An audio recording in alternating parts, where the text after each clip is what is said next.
দেখছো কি অবস্থা বাড়ি ঘরের? তুমি না তোমার ভাইকে দায়িত্ব দিয়ে গেছিলা বাড়ি ঘর দেখাশোনা করার, কি অবস্থা করে রাখছে দেখছো তুমি? আরে আর বলো না, যাকে দায়িত্ব দিয়ে লাভ নেই তাকে দায়িত্ব দিয়ে কি হবে বলো তো। এই যে দিয়ে গেছিলাম, দেখো বাড়ি ঘরে কি অবস্থা করে রাখছে। এরপর থেকে বাসাটা বিক্রি করে দেবো, বিক্রি করে দিলে আর কাউকে দায়িত্ব দিতে হবে না, বুঝেছো? ঠিক বলছো তুমি। আচ্ছা শোনো, তাকে আমি ডাকি। এই ভাইয়া, ভাইয়া, তোমাকে ডাকছি, তুমি কি শুনতে পাচ্ছ না নাকি? আরে ভাই শ্রাবণ, তুই আইসস? ভাই তুই কেমন আছিস ভাই? তোর অনেক দিন যাবত দেখি রে ভাই, আর মরবো কি আর? এই দাঁড়ান তো, আপনি ওর গায়ে হাত দিচ্ছেন কেন? আপনি ওর গায়ে জড়াই ধরতেছেন। আপনার গায়ে কি অবস্থা দেখছেন আপনি? কাপড় চোপড়ের কি অবস্থা আপনার? চলে থেকে। বোন, তুমি এটা কি বললা বোন? ও তো আমার ছোট ভাই, সে ছোট থেকে আমি বড় করছি, অনেক কষ্টে আমি মানুষ করছি। আমার ছোট ভাইরা আমি আমার বুকে নিতে পারবো না? বোন তুমি এটা কি বললা বোন? এই চুপ করেন তো আপনি। এত ইমোশনাল কথা শোনার টাইম আমার নাই, বুঝছেন? আর একটাও কথা বলবেন না আপনি। এই শ্রাবণ, তুমি চুপ করে আছো কেন? কিছু বলবা না তুমি? আচ্ছা ভাইয়া, এই আমার বাসাটা যে আমি তোমার দায়িত্বে দিয়ে গিয়েছিলাম, তুমি এই বাড়ি ঘরে কি অবস্থা করেছো। একে তো নিজে নোংরা কাপড় চোপড় পরে থাকো, আবার আমার নিজের বাড়িটা পর্যন্ত নষ্ট করে রেখেছো। কেন বলতো? আমার বাড়িটা আমি তোমার দায়িত্বে রেখে গিয়েছিলাম যাতে বাড়িটা একটু চকচকা করে রাখো, আর এগুলো কি অবস্থা করে রেখেছো বলো তো। আসার সাথে সাথে আমার বউ দেখে রেখে গেছে। ভাইরে দেখ, আমি 2-3 মাস যাবত না অনেক অসুস্থ, তাই বাড়িঘরটা অপরিষ্কার আছে। শুধু চিন্তা করিস না, আমি সব পরিষ্কার করে দেবো ভাই। শোনো ভাইয়া, তুমি অনেক করেছো, কি কি করেছো সব তো আমি নিজের চোখেই দেখতে পাচ্ছি। তোমাকে আর দায়িত্ব পালন করতে হবে না। আমি এসেছি, আমি আমার ভাগের ভিটা বাড়ি বিক্রি করে দিয়ে শহরে চলে যাব। কি বলিস ভাই? এই ভিটাটা বিক্রি করে দিবি? তোর ভাগের ভিটা যদি বিক্রি করে দেস, আমার এই মেয়েটাকে নিয়ে আমি কোথায় থাকবো? কোথায় যাবো বল?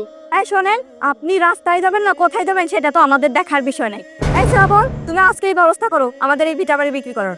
দেখ ভাই, তোর ভাবি আমার স্ত্রী অনেক অসুস্থ ছিল, কিন্তু আমার ভিটা বাড়িটা বিক্রি করে ওর অসুস্থ চিকিৎসা করিনি।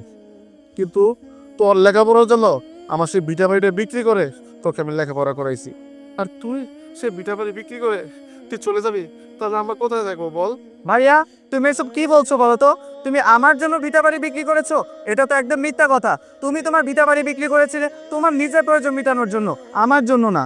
ভাই রে, আমার তো কোনো প্রয়োজন ছিল না এই ভিটাটা বিক্রি করার জন্য। হ্যাঁ, তোকে লেখাপড়া করানোর জন্য কতগুলো টাকা লাগছে, আমি সবগুলো টাকা তোর ব্যবস্থা করে দিছি। ওই টাকা দিয়ে তো তুই চাকরিটা পেয়েছিলি। আর আজকে আজকে তুই সব কিছু ভুলে গেলি, অস্বীকার করলি এই ভাইকে। এই শোনেন, আপনি এত বড় বড় কথা বলতেছেন কাকে? হ্যাঁ, আমার স্বামী যে চাকরি পেয়েছে এটা তো ওর যোগ্যতার কারণে পেয়েছে। আপনার কোনো টাকা পয়সার কারণে আমার স্বামী চাকরি পায় না, বুঝছেন? আপনি এত বড় বড় কথা বলিয়েন না। কাকে বলতেছেন? হ্যাঁ, চাচু, এখন তো আমার আব্বু অনেক অসুস্থ। তুমি যদি এখন আমাদেরকে বাসা থেকে বের করে দাও, তাহলে আমরা কোথায় থাকবো বলো? চাচু, তুমি আমাদেরকে কয়েক মাস সময় দাও, তাহলে আমার আব্বু সুস্থ হয়ে যাবে না, তখন আমরা চলে যাবো চাচু। হ্যাঁ চো, একটাও কথা বলবি না। পিচ্ছি একটা মেয়ে আবার বড় বড় কথা বলতেছে। একটা থাপ্পড় দিয়ে কান একবারে গরম করে দেবো। এই শ্রাবণ, তুমি এই বিয়াদব মেয়েটাকে আর ওর বাবাকে এখনই বাসা থেকে বের করে দাও তো।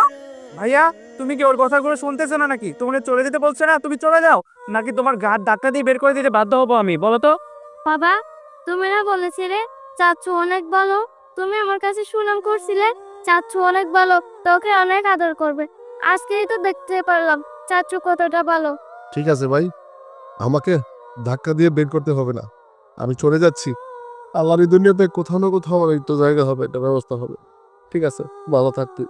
হ্যাঁ বাবা, চলো আমরা এখানে আর এক মুহূর্তে থাকবো না, চলো। চল।